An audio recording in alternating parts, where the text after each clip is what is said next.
Listen, man, Christian Brindle has been coming up in the group space. We started communicating as we both had these groups on Facebook, and I think we talk probably once a week right now. Yeah, pretty And regularly. you know, you're. I just want to go back to your backstory because a lot of people know you from the group, but you actually are putting content out in a very different way.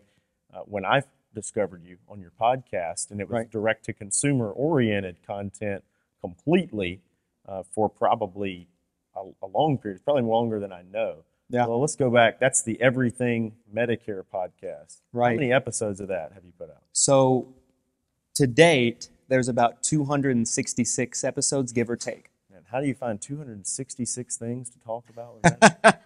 Well, it's you find ways to recycle topics, Yeah. and there's certain topics that need to be updated, right? So like there's original Medicare content that you can talk about back in 2018 when I started the podcast that probably could be updated for 2021 or 2022.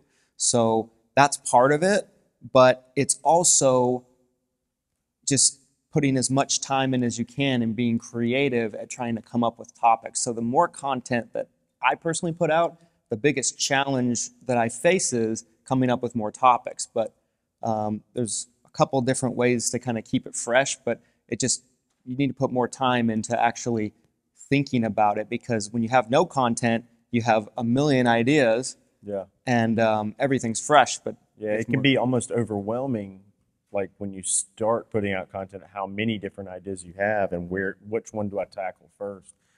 So, how long ago did you start was that the first big marketing initiative you did digitally? Yeah. So the Everything Medicare podcast started in 2018. I was living in Florida the year before, came back from Florida, came back to Salt Lake City, and started the podcast because there was only 2 or 3 other podcasts that were about the topic direct to consumer. So I felt like podcasts are getting more popular. Yeah. Seniors ultimately are the last to the party Yeah. when it comes to trends like that, but they always get there, right? Like there's people talking to seniors on TikTok right now, Yeah. and it's working for Absolutely. several people. Like Scott Sims is a great example. Yeah, Um, Sylvia Gordon's doing pretty good on there, and then Yeah. and there's been, I think Rebecca Davis is doing pretty good on TikTok. I mean, that's we haven't really figured out TikTok. Facebook, YouTube seem to be our domains, but Me too. but Me too. that was important. So Danielle was talking about going direct to consumer, and a lot of people try to replicate different concepts with groups and agent marketing and influencer stuff. But you went straight out the gate into influencer, not into influencer, into direct to consumer marketing. Yeah. Like I did before we had these, other audiences evolve. And I'm guessing, I want to know the details about it, but on the podcast, I'm guessing it's still developing these organic natural leads over time. Yeah. Is it getting more and more over time? When a new episode goes out, is it more, or is it really just like it's dripping from people finding it a little bit more every day? A bit of both. So there's certainly people that discover it and they'll go back years and they'll start binging episodes and they'll watch 30, 40 new episodes. I've dramatically taken my foot off the gas on that content in the last year or so, but I still try to put out an episode once every so often just to keep it fresh. Yeah. And the new episodes perform super well because there's people that are subscribed on iTunes and Apple Podcasts and these different places, so they get the notification. And we also put the podcast on our second YouTube channel, our direct-to-consumer YouTube channel. So it comes from such a myriad of different ways. But I get reports in my email from our team members every day on kind of what's going on. And I think we had probably 2 people that called in and said they found the podcast since I've been here. Yeah. So I haven't put a podcast out for over a month or 2. So it's certainly something that lives on, and it just continues to bring in people probably every week, if not every other week. Some weeks are more than others, but it's incredible. Yeah. There's a graph out there somewhere. I wish I had it that I could share with you, but you can probably find it on Google Images. But it talks about different social media platforms and the length or the staying power of the content you put out. Facebook has like the worst staying power. It's very much in the now. It's happening now. You can go back and look at people's stuff, but it takes some work. And when you search for things, it tends to organize them in a way it's like the newest, freshest stuff comes up. But with podcasts, like it seems like people are going in there and they're with an intention of I'm wanting to look for a specific topic, and it doesn't really matter if that topic is old. It's kind of more like a YouTube, Google, or Pinterest. Mm-hmm. So I would assume that you would probably get leads off of even an outdated video 5 years down the road still. And somebody said, I can't remember who this was, but they said when you make a YouTube video, the podcast is the same way, that it's an unpaid salesperson that works 24 hours a day. Yeah. Never sleeps and never asks for a raise. Just keeps on going. But podcasts are that way as well. So, and you went over and when you did your YouTube channel, your direct to consumer, and you did something I didn't do and started your agent one, you did start separately. Yeah. And now I'm learning that I should have done that because I kept thinking, well, what if I just put double the content on one channel, agent and consumer? But apparently YouTube decided, no, your content's agents now. So Right. even though we put consumer content out for years on the same channel and then started putting some agent stuff on there, the consumer stuff gets suppressed in there, probably just for the amount of time an agent will actually watch a video. Mostly when you make one with Ron Ray and they'll watch it for 2 hours. Yeah. Have you seen that on the agent versus the consumer side? Agents will watch something for a much longer period of time. I definitely have found that. And it's interesting because on the YouTube channel, ideally, I found that growing the agent channel was way easier than growing the consumer channel. Yeah. Partially because I was way better at doing the content by the time I started that channel, and I knew what I was doing a bit more. So that I'm sure that plays a role. I think YouTube, once you're doing what it wants you to do, it's going to push you easier. And then, but if you start off maybe not doing what it wants you to do, it's a little bit harder to gain traction. Doesn't mean you can't. You certainly can, but it starts you off maybe on the wrong legging. So that's what I found in the consumer channel. And the consumer channel, it's funny, I put less videos on it than ever the last year, and it's grown. It actually just got monetized like a couple months ago. Really? And we barely started putting out any new content on it. Funny, the videos that got pushed and that kind of carried the channel since we stopped making content on it, or at least dramatically reduced it, was videos calling out the Medicare commercials. Oh, yeah. And people seem to love those. We Yeah. get 10,000 views, 11,000 views on videos like that. And we were seeing people call into the office like, there was one video that I tracked it specifically. We got over 45 clients just from that one video all over the country. It was just crazy. Yeah. And pretty sporadic, like as Yeah. far as where they came from. Yeah, all over the place. Yeah. So it helps that we're licensed in 43 states. Yeah. And I'm sure if one called from number 44, you'd probably figure out how to get that license and keep on writing. That's how I added it. Everybody says to me and out of the gate, should I get licensed in, how many states should I get licensed in? Should I get licensed in 50 states? I'm like, you should pick up a state every time you need one. And then if you get to the point you got all 50 of them, just keep them renewed, Right. as you need them. I personally don't going to go out and like shotgun and get everyone. I pick them up as I need them. And I think we are at like 49 now finally. So California is the last one, and I'm really regretting it. I've lost a lot of money recently because I didn't have that one. So the vision on your consumer side, is growing organically. The agent side has started to grow. Which one do you enjoy more? I'd say I definitely enjoy the agent one more. Yeah.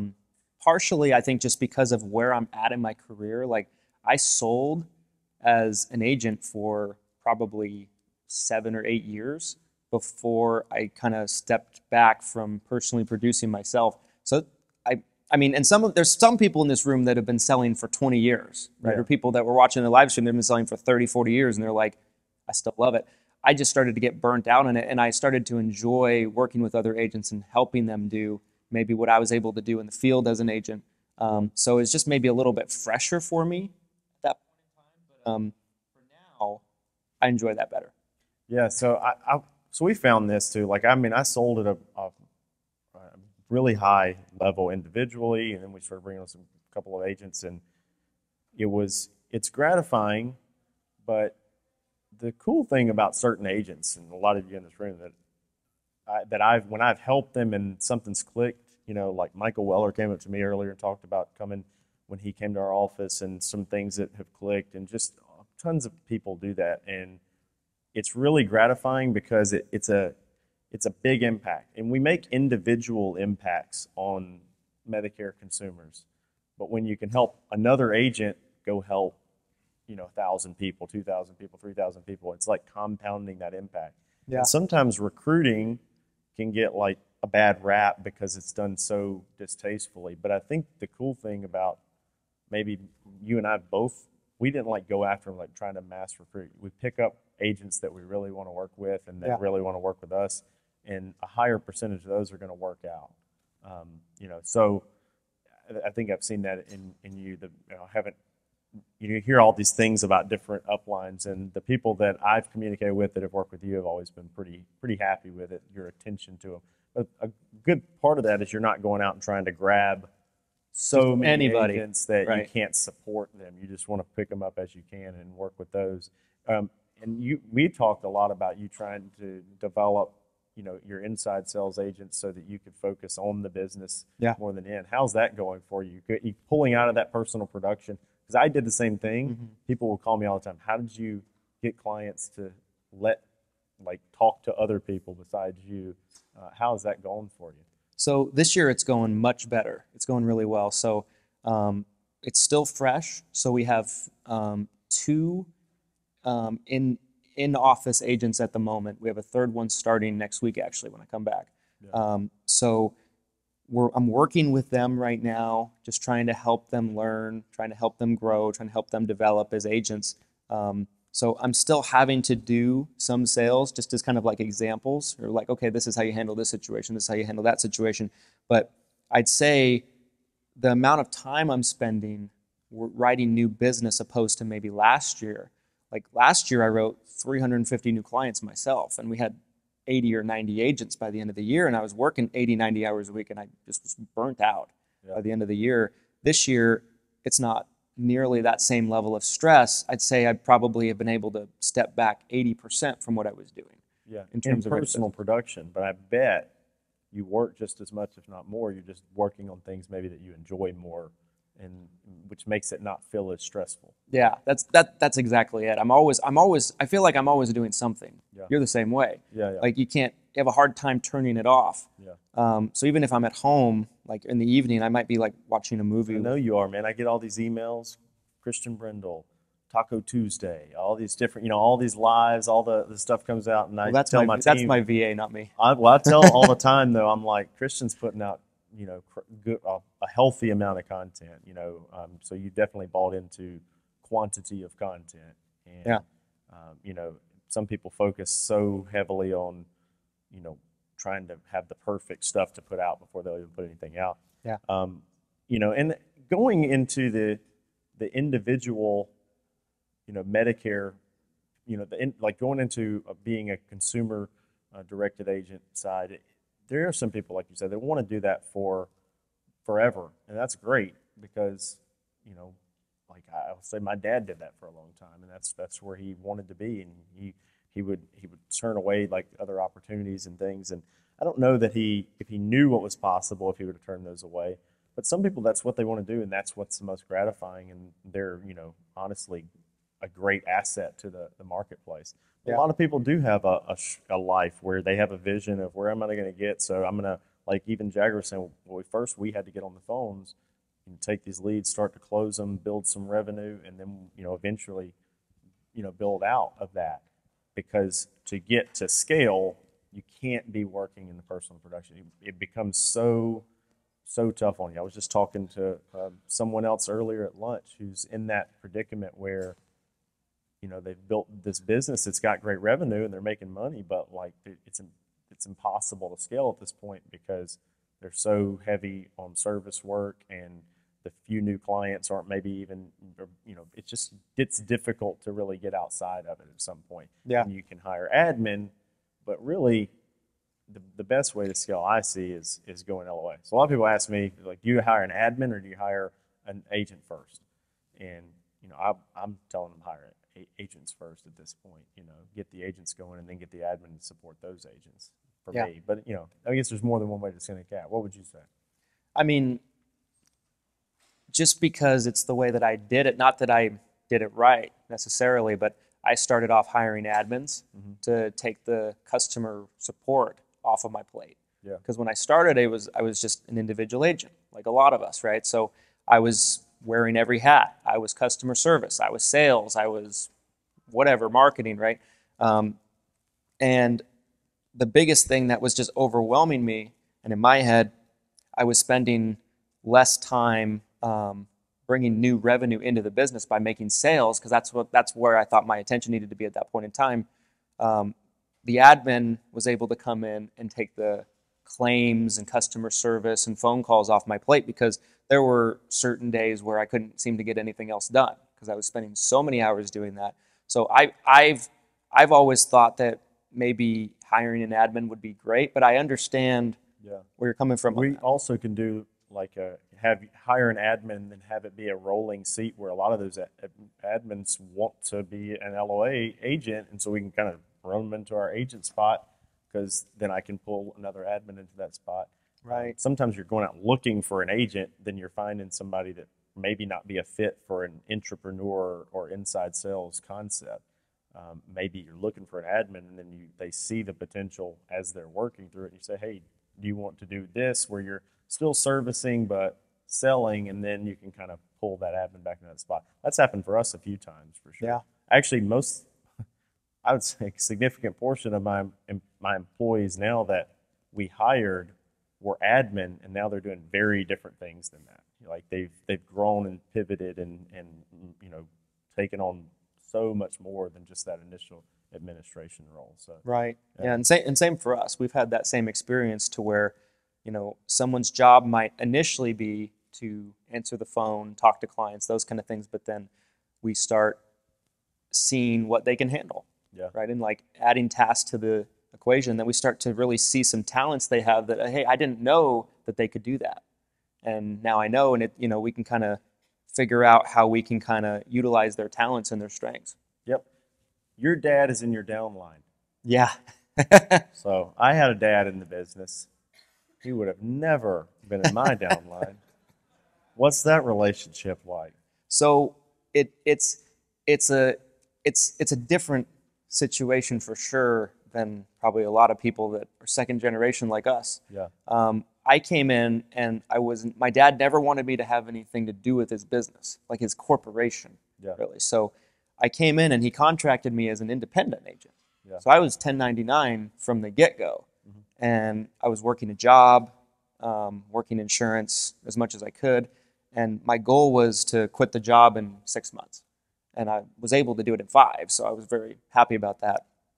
But what happened was, being contracted under my dad, as I started to grow, and especially when I started to work with agents 3 or 4 years ago, we ran into a lot of challenges. Actually, the challenge really started with the Everything Medicare podcast, because we would have clients reach out to us from all over the country, and with certain carriers, you can't get licensed, you can't get appointed in the state unless your entire hierarchy is. Every entity. Right. So my dad had MGA contracts, and I wanted to be a GA, I wanted to recruit, I wanted to sell in other states, and it was just constant friction all the time. And what ended up happening was, as a GA, I think at one point as a GA, I had about 40 agents. And I quickly learned that I could have qualified for way higher levels and contract levels and things like that. So over time, it just started to make sense. My dad probably has 5 or 6 agents. My dad doesn't really work the business anymore. He kind of just recertifies, maintains his book of business. He's very inactive in the business. He travels a lot, that kind of thing. So my production was greater. My downline was greater. The agents that we were able to work with were greater. So it just made sense for me to be able to slide out under him and get the level above him. Did you tell him that, or did he tell you that? I had some help from our friends at the FMO. Okay, good. That's nice. Because what was able to sell him on it was he could keep his level, but I could get the one above him that he couldn't get. And so that made sense, and we kind of worked out a different arrangement. We work in the same office, so we worked out an arrangement to where I leased the office from him. So that way he felt like he wasn't losing the revenue off of making overrides off of me, because that's always was our agreement before. He made overrides off of me, and that paid the way, which that worked out pretty well for him with how much business I wrote. Yeah. So with lead sources right now, you got the organic content that's coming in. What else Yeah. are you pouring into mostly? I think you do you do Facebook. Yeah. You know, we've been dogging Facebook, and I did say that blurb. Like, I know some people are successful with it. You were one of those that I think is having some success with Facebook. We're doing less of it though, so I'm Yeah. on the same wavelength on that for Good. sure. I don't feel stupid. No, I mean we're doing less of it. We're focusing on trying to do YouTube ads and trying to figure out that whole dynamic with YouTube ads and working on the Google side a little bit. So I'm putting my attention towards that, but we also do branded direct mail in the area For like inbound phone calls, like yeah. yeah. So we do a drip campaign on branded direct mail. We send 3 pieces out starting 7 months before. I was doing that before I went to behind the agency, but I tweaked the approach once I saw what you guys were doing, and so that I revamped kind of what we were doing. We have a ton of referral partners in Utah. So early on, one thing my dad taught me that I was really good was you want to build relationships with agents in the area. And that's something we're all told, and something that it's very generic information, but we have about 15 different financial planners in Utah that send us referrals. One guy in Salt Lake City last year alone sent us 40 referrals that turned into clients. Yeah. Just one guy. And then we have PNC agents and things like that. So we have a huge referral base. We buy leads as fillers. So like we'll buy telemarketing leads. We'll buy direct mail leads as fillers. So, but I'm trying to completely get away from leads and kind of develop things to where either we're generating lead ourselves completely or it's an inbound phone call. So that's really what I'm focused on and concentrating on, but we're very diversified in kind of how we do that. Yeah. And it's to develop inbound phone calls, it can be expensive, but the closing ratio and the ease of work, and when you're having inside sales agents, it's much easier to make them happy when they're not having to hardcore prospect, age leads. Johnny is really good at that. I can give him a lot of credit for it, but a lot of people that's a hard road to do things, and some people are exceptional at it. But creating that high quality lead flow helps you create that culture for an inside sales team and staff. And me and you have talked. I know you initially had trouble going through a couple of people for those spots. Mm-hmm. We think it tends to get easier once the team is there, and you can. Their network seems to bring in other people that are like them. Like, we just hired another videographer. Guess who referred him to me? My first videographer, right? So they have those networks that seem to expand, and it makes it easier for us to grow. Plus, when you have that as that team gets bigger, I think those people have confidence when they're coming in that, I do want to do this, and other people are being successful at it. It makes it easier. The hardest few hires are those ones in the beginning. So if you've gotten that done, you're probably starting to be on that road. So, and we talk about that all the time, man. That's we've done a lot of similar things, and so a lot of people probably think we like compete, but there's a few Facebook groups that we have our alliance. Yeah, I would agree with that. Yeah, but man, that's awesome. And what do you think? What's your next year's content growth strategy? Where you want to focus your time growing? Obviously, you enjoy the agent side a lot. You have the summit coming up in June. Yeah. Where's your attention really at right now, and where are you going to be investing your time and money? So I think for me going forward, for the moment, I want to put 95% of my time towards working with agents, training agents. I really enjoy doing that.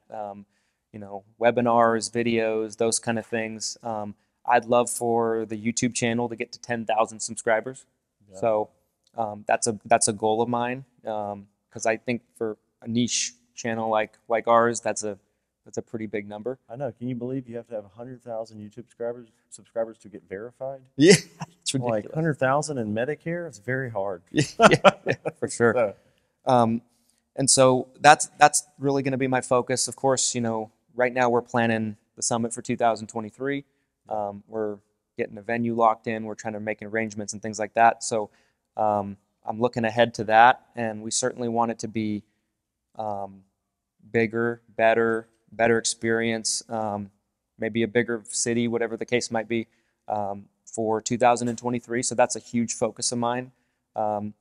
And yeah, I think I think really working with the agents, developing our training platforms, developing the content that we're putting out, that's really where I'm going to be putting my focus in the next 12 to 18 months, because I think we're seeing a ton of growth on that side of the business now. I think I've been able to develop the business now to where the book of business and the clientele is going to continue to grow without me.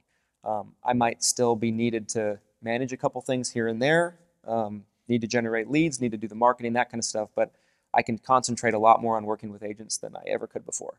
Absolutely. Well, I'm excited to see Salt Lake. Personally, I like the idea of Salt Lake because I haven't gotten a chance to go there, and I've always heard it's really beautiful. So excited to see you there, man, and appreciate you being here. Thank you so much. Well, thank you. All right, guys.